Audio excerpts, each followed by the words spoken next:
Suara pemilihan umum 2024 masih terus berjalan bahkan hingga Jumat 16 Februari petang. Data pemilihan legislatif yang masuk di KPU baru 43,29%. Dalam data yang masih berjalan ini terlihat ada 9 partai yang lolos dan ada 9 partai lain belum bisa menembus ambang batas 4% untuk berlaga di Senayan.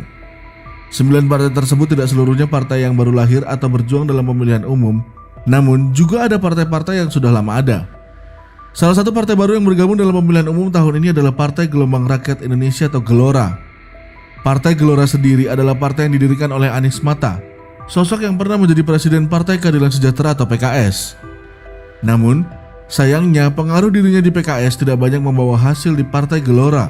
Menurut data dari KPU 16 Februari pukul 17.30 sore, Partai Gelora baru bisa mengumpulkan 522.695 suara atau hanya 1,34% suara hingga pukul 18.00 waktu Indonesia Barat.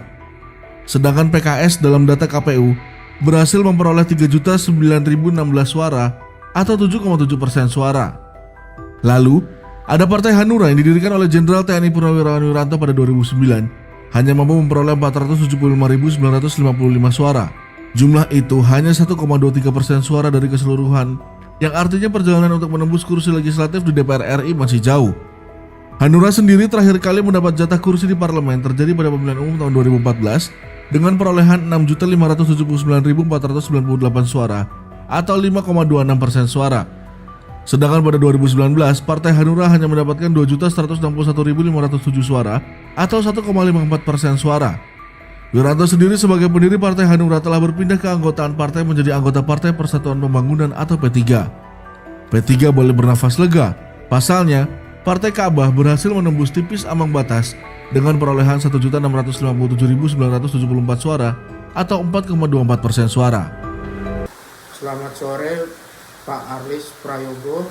Saya Kevin Fortuna Imanota Munte akan menjelaskan mengenai parliamentary threshold di Indonesia. NIK saya 2320 70337. Baik, pertama akan saya mulai dengan apa itu parliamentary threshold. Parliamentary threshold atau biasa disebut ambang batas parlemen adalah syarat minimal perolehan suara yang harus dipenuhi oleh partai politik dalam pemilu untuk bisa memenuhi kursi di DPR, atau bisa juga sederhananya itu adalah aturan yang membatasi jumlah partai politik yang bisa masuk di parlemen. Kita tahu sekarang jumlah ambang batas di parlemen dinaikkan menjadi 4% dari 2% di tahun sebelumnya. Adapun dampak-dampaknya bisa kita lihat, yaitu dampak positifnya menyederhanakan sistem kepartaian. Dengan ambang batas diharapkan adanya partai politik yang memiliki dukungan signifikan dari masyarakat yang bisa masuk parlemen. Ini bisa membuat sistem politik lebih stabil dan lebih efisien karena jumlah partai menjadi lebih sedikit, karena jumlah proses yang diambil haruslah sesuai dengan ambang batas. Kemudian positifnya juga mendorong partai politik untuk lebih kuat. Partai politik berusaha keras agar mendapatkan suara yang lebih tinggi dan bisa lolos setidaknya ambang batas, sehingga diharapkan partai politik memiliki platform yang lebih jelas dan lebih kuat. Dampak negatifnya tentunya membatasi suara masyarakat, atau suara masyarakat yang tadinya memilih suatu partai karena tidak kurang dari ambang batas, maka mereka tidak mendapatkan suara partai mereka dalam parlemen. Kemudian tentunya hanya menguatkan partai politik yang besar. Partai politik yang sudah mapan akan makin gampang untuk lolos ke ambang batas, sementara partai politik baru akan kesulitan bersaing. Ini bisa membuat dominasi partai politik besar semakin kuat. Kemudian, apakah parliamentary threshold itu baik atau buruk? Masih menjadi perdebatan. Indonesia sendiri menggunakan parliamentary threshold dengan ketentuan minimal 4% suara sah secara nasional atau 25% suara sah di satu provinsi untuk bisa lolos ke DPR. Untuk kemudian parliamentary threshold juga mendapatkan suara itu harus berdasarkan dari kursi di DPR-nya. Sederhananya, jumlah aturan yang masuk ke dalam partai politik yang bisa masuk ke dalam parlemen.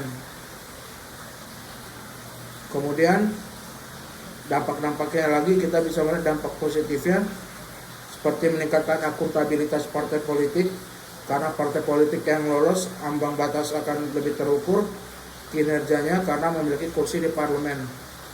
Dampak negatifnya meningkatkan potensinya politik uang, seperti partai politik yang mendorong masyarakat untuk memilih mereka.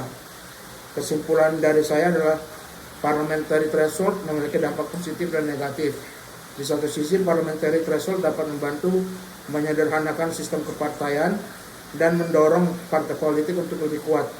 Kemudian di sisi lain, parliamentary threshold dapat membatasi suara masyarakat dan menguatkan partai politik besar. Di Indonesia, parliamentary threshold masih menjadi perdebatan. Ada yang mendukung karena dianggap dapat memperkuat sistem politik, dan ada pula yang menentang karena dianggap dapat membungkam suara masyarakat. Namun demikian, putusan MK telah menetapkan parliamentary threshold harus 4% untuk pemilu 2024, dan untuk seterusnya masih di dalam perdebatan. Terima kasih.